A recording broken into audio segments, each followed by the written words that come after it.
ओम नमो भगवते वासुदेवाय। आप सभी के हृदय में बसने वाले श्री कृष्ण भगवान को मैं प्रणाम करता हूँ। आप सभी से निवेदन है कि वीडियो पूरा सुने और श्रद्धा भक्ति से इस वीडियो को मैं श्री कृष्ण भगवान के चरणों में अर्पित करता हूँ। अभी तक श्रीमद् भगवत गीता के 18वां अध्याय का महात्म्य और लगभग 60 श्लोक हमने अपलोड किए हैं, वीडियो बनाए हैं उन पे। पिछले श्लोक नंबर 57 में क्या कहा गया है? जो भी आप कार्य करें वो श्री कृष्ण भगवान को अर्पित करते चलें।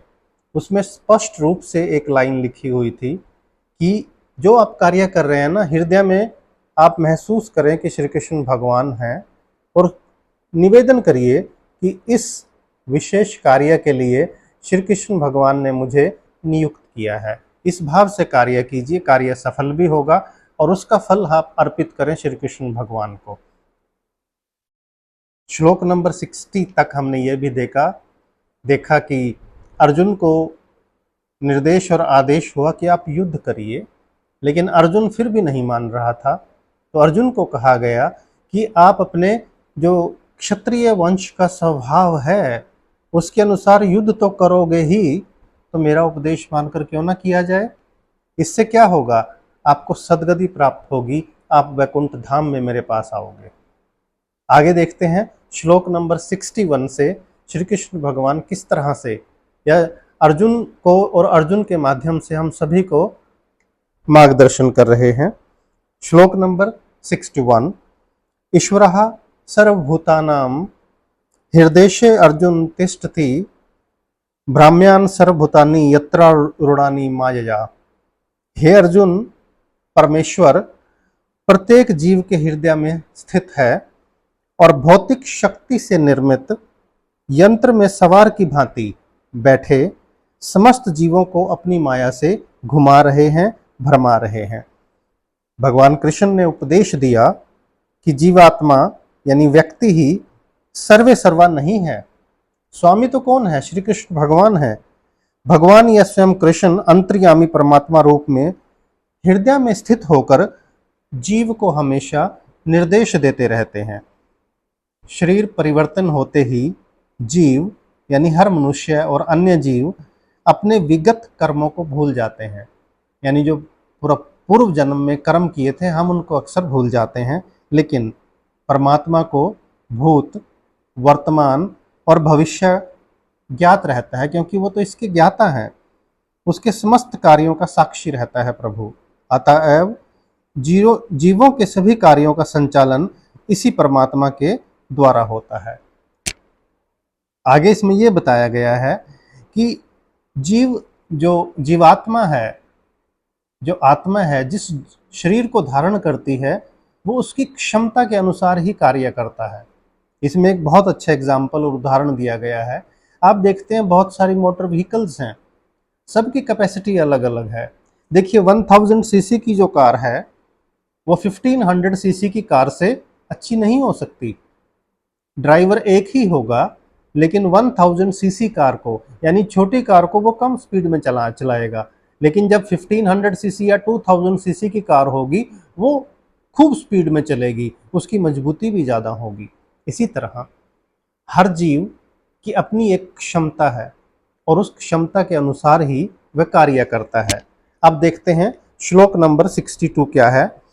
तमेव शरणम गच्छ सर्वभावेन भारत तत्प्रसादात् परम शांतिम स्थानम प्राप्स्यसि शाश्वतम। हे भारत, हे अर्जुन, सब प्रकार से उसी की शरण में जाओ। उसकी किसकी? श्री कृष्ण भगवान की।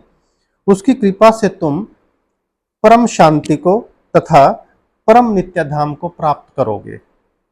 इसका तात्पर्य क्या है? जीव को चाहिए कि प्रत्येक हृदय में स्थित भगवान की शरण ले।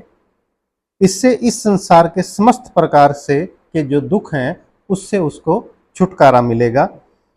ऐसी शरण पाने से मनुष्य न केवल इस जन्म के सारे कष्टों से छुटकारा पा सकेगा, अपितु अंत में वह परमेश्वर के पास पहुंच जाएगा।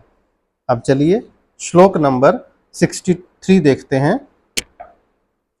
इति ते ज्ञानम आख्याताम गुयात तरम गुया गुयात गुयातरम मया विमृशयित दर्शनेन यथेच्छितता कुरु। अर्थात इस प्रकार मैंने तुम्हें गुयातर ज्ञान यानी जो एक गुप्त ज्ञान था वो बतला दिया है, इस पर पूरी तरह से मनन करो और तब जो चाहे सो करो। यानी श्री कृष्ण भगवान अर्जुन को कह रहे हैं कि जो एक गुप्त ज्ञान था, एक ब्रह्म ज्ञान था, जो हर किसी को उपलब्ध नहीं होता, न पता होता है, वो मैंने आपको बता दिया है। अब आपकी जो इच्छा है वो कीजिए। यानी अंतिम निर्णय किसको लेना था? अर्जुन को ही लेना था। इसका तात्पर्य क्या है? भगवान ने पहले ही अर्जुन को ब्रह्मभूत ज्ञान बतला दिया है। जो इस ब्रह्मभूत अवस्था में होता है वह हमेशा प्रसन्न रहता है, खुश रहता है, ना तो वह शोक करता है, ना किसी वस्तु की कामना करता है। ऐसा गुह्य ज्ञान के कारण होता है। कृष्ण परमात्मा का ज्ञान भी प्रकट करते हैं, वह ब्रह्म ज्ञान भी है, लेकिन यह उससे श्रेष्ठ है। यहाँ पर यथेच्छितता कुरु, जैसी इच्छा हो वैसा करो, इस बात को समझिएगा।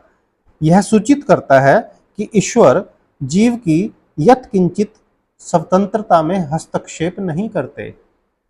यानी श्री कृष्ण भगवान अर्जुन को कितनी देर तक समझाते रहे, उपदेश देते रहे कि वो स्वेच्छा से, अपनी इच्छा से उसको ज्ञान हो, वो ईश्वर की शरण में जाए और फिर युद्ध के क्षेत्र में खड़ा है, एक क्षत्रिय का धर्म निभाए। सामने कोई भी हो, इस चीज को भूल जाइए। भगवत गीता में भगवान ने सभी प्रकार से यह बतलाया है कि कोई अपनी जीवन दशा को किस प्रकार अच्छी बना सकता है। अर्जुन को उनका सर्वश्रेष्ठ उपदेश यह है कि हृदय में आसीन परमात्मा की शरणागत हुआ जाए।